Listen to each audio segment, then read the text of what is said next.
ELI5 In movies, I see people pointing guns at each other threatening to shoot.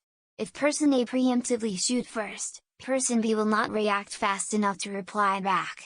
Is this scenario realistic? It's not likely, but I won't say it can't happen.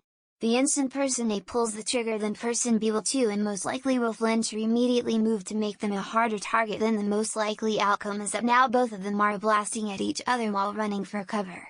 Both sides are naturally anticipating a gun battle, even more so when both of them or one of them is threatening and the stakes is your very life. Person B is not going to stand there at dial-up speed due to sheer survival instincts and having an equal footing in terms of firepower and distance.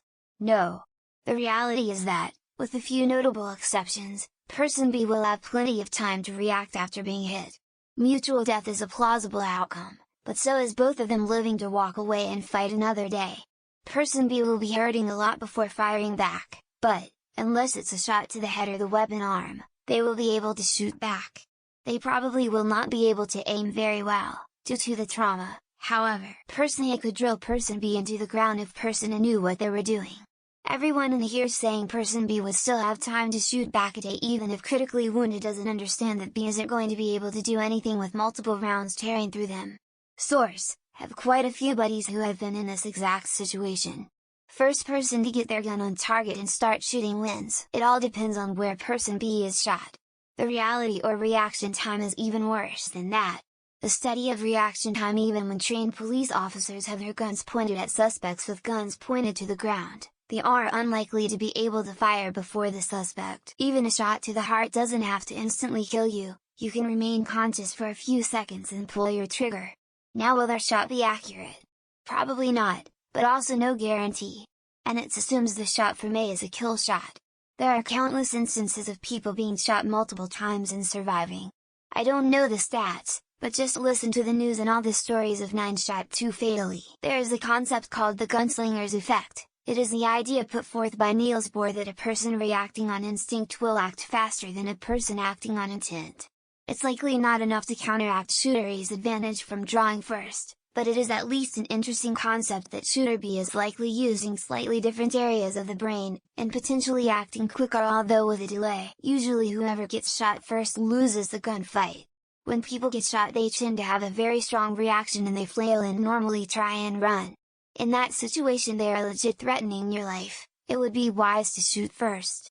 Only the best trained soldiers etc. would have the mental fortitude to press on and return fire without freaking out or going for cover first etc. Unless it's a hit to the brain or spine, a bullet often won't make a person fall down, let alone be unable to shoot.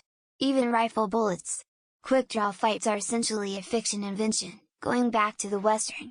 Some modern movies, John Wick, Collateral, do make points of doing fatal quick draw pistols where someone is hit at least once in the head. Not all shots are fatal. Person B may get shot first but has a pretty good chance at being able to fire back. The unrealistic part is more how their aiming and gun handling skills in general. About 90% of the time actors aren't keeping two hands on the gun or have their arms bent.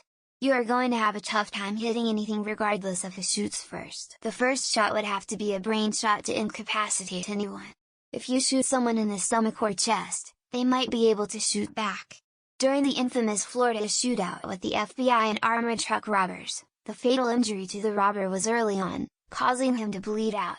He however was able to shoot a couple of FBI agents before he died. Reflexes can cause someone to pull the trigger. If you have your finger on the trigger and someone punches you, you might pull the trigger. Many accidental shootings happen that way. If someone lies for even half a second after being shot, they might pull the trigger. Any shot to the brain is almost guaranteed to incapacitate the person immediately. I guess it depends where the actor is pointing the gun. To the chest, stomach, arms, legs? There's a good chance they will return fire. Close range to the side of the head? Lights out. If person A does it right, person B should be lights out. However, if two people find themselves standing around and they're both pointing guns at each other, they have both seriously messed up. No. Watch enough recorded police shootings and you will see plenty where whoever gets shot first shoots back. Incapacitating someone with one hit is difficult. Not necessarily. There's plenty of examples of people survive 10 rounds and still being able to fight. If you would like I could provide one as an example. The real question is where Black Widow keeps all the ammo that she used in any movie. That black leather bodysuit don't seems to have any pockets. Any idea? I don't know about these other comments. I've watched a lot of videos where people get fatally shot and they tend to drop, become incapacitated very quickly. A lot of the time when you're alone. I have a whole collection. Sorry, I put my phone down and the serially typed itself out, so I'm leaving it.